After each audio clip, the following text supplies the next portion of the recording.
Guys, this is exactly what Accelerate did before the Awesome Again. He has had a little bit of a problem at the gate, but after he did this and they loaded him in the Awesome Again, he broke slowly from the gate, and that put him in a bad spot. Never a good sign when they don't want to go in. All right, Larry, all ready now. All right, Accelerate's in there, ready for the start. They're off. In the Breeders' Cup Classic, Lone Sailor was off to a slow beginning, and Mendelssohn is sent out of there by Ryan Moore to grab the lead. McKenzie is close to, and as is Thunder Snows, down on the inside. Then it's West Coast. Accelerate will be fifth in the early stages, and now he's going to come to the inside to save a little bit of ground. And it's Roaring Lion, followed by Pavel. Mind Your Biscuits, 6 lengths off the lead through a flashy opening quarter mile in 22.68 seconds. Very, very fast for this distance.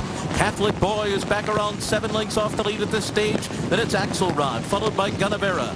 Yoshida, Discreet Lover, and Lone Sailor at the back of the pack, but the pace could help them as Mendelssohn speeds to the backstretch in front. McKenzie 3/4 of a length off of him. Thunder Snow and West Coast are together. They are third and fourth. 46.46 was the half, so the pace has moderated somewhat. A length and a half back to Pavel, who's followed on the outside by Accelerate, the favorite, who's 6th right now. Just poked his head into 5th, and he's 4 lengths off the lead. Roaring Lion is coming under pressure on the inside. Catholic Boy is outside of horses with Mind Your Biscuits, and Axelrod is sent through inside of them. Gunnavera 12 lengths behind at this stage, then Discreet Lover, Yoshida, and the trailer is Lone Sailor, 3/4, 110.61. They move into the far turn with Mendelssohn, McKenzie, West Coast, and now Accelerate makes it 4 across the track as they round the far turn.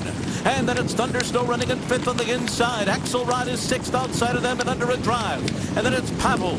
Yoshida still about 7 lengths behind, but he's unwinding and coming wide. And they're into the stretch. And it's Accelerate. And on the inside, Mendelssohn, Thunder Snow, roaring up between those two as they arrive at the 8th pole. Then Yoshida, Axelrod, Gunnavera's closing in late.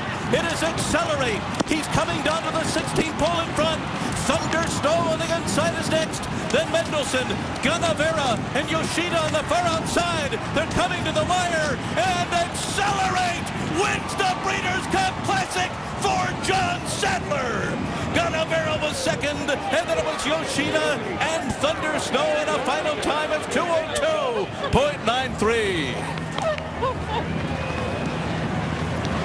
The 45th time is the charm. John Sadler gets his first Breeders' Cup win. He does it Good job. with Accelerate here in the Classic. And Accelerate took a spot where he normally takes, mid-pack, made a good run. Great job of training by John Sadler to have him peak in August, bring him back down again, and then raise his level up enough to win the Breeders' Cup Classic. Good for Sadler. Yes. You know, he's heard so many times all week long about his 0 for 41 record. Now it's more than that, and he finally gets it. Lafitte Pincock. And you started your first Breeders' Cup runner here 30 years ago. You win the Classic with Accelerate. How does it feel? Feels really good. You know, we've brought a lot of horses here, so I think we should get some credit for that. What were you thinking at the top of the stretch as he was looming into contention? I thought that was the right trip. You know, that's where they seem to be winning. I like the way Monami Girl won the distaff. So I said, Joel, hopefully you'll be third or, you know, coming into the last turn and sweep them wide. Is there a sense of satisfaction in terms of silencing the critics who kept bringing up the Breeders' Cup statistics in the drought? You know, I'm not going to get into that. You know, it's obviously a point of irritation for me, but we're got the big ones, so it's a good day. We ran a really good second with Catapult in the Turf Miles, so that was rewarding. And we got one more in the last race. Congratulations, John. Thank you, Lafitte. Let's go to Donna. I was just talking with Joel Rosario, and wow, Joel, what a weekend to win the juvenile fillies, then the juvenile yesterday. So you've got the 2-year-old division covered, and now you win the Classic on the same Breeders' Cup card. Congratulations. Thank you very much. Thank you. I appreciate it. You said you had to work for this win, though. He made you ride hard. Yeah, he really did. You can tell I can, you know, blow him really hard now. He's just that kind of horse. You got to ride him the whole way. He's always that way? Most of the time, yeah. Since I got on him, you know, he just, and I say Victor, when he used to ride him until he just kind of get after him, and then you get after him, he give it to you. Yeah. And did you have any anxious moments during the race when you thought you wouldn't get there? Well, I know he was moving pretty good in the last turn and the last, and then he got up there and then as soon as he got there, he looked like he got really controlled. And for a second, I took the lead and I said, I just have to stay busy on him because he kind of just waited a little bit on horses. He's not going to let you rest. You got to work for it, but well done. Great weekend. Mike?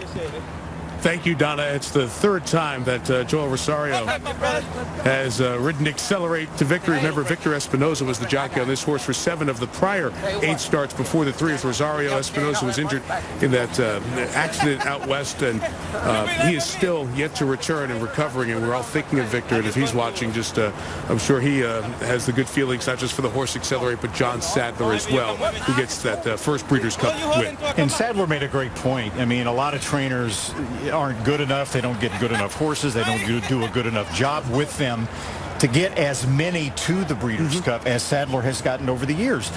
The late, great Bobby Frankel was 0 for 37 before he won his first Breeders' Cup race. One of the all-time great trainers. Now he's won 6, before he passed away. So, I mean, Sadler's correct. And this is the first real chance he's had in the Classic. The 2 prior horses he brought were 22-1 and 70-1. So when he finally brought a horse with a chance, much like Todd Pletcher in the Kentucky Derby, he got the job done.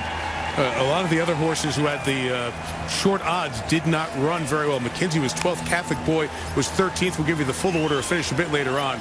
But Gunnevera at 30-1 was second. And Thunder Snow at 14-1 finished third. But it is a day for Accelerate.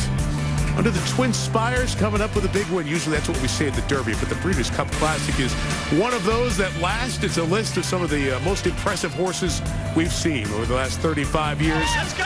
Let's go! Wire, wire, wire! John Sadler, he was quick to point out that maybe the talk wasn't fair, but boy, was he thrilled to see Accelerate under the wire first. The 2018 winner of the Breeders' Cup Classic.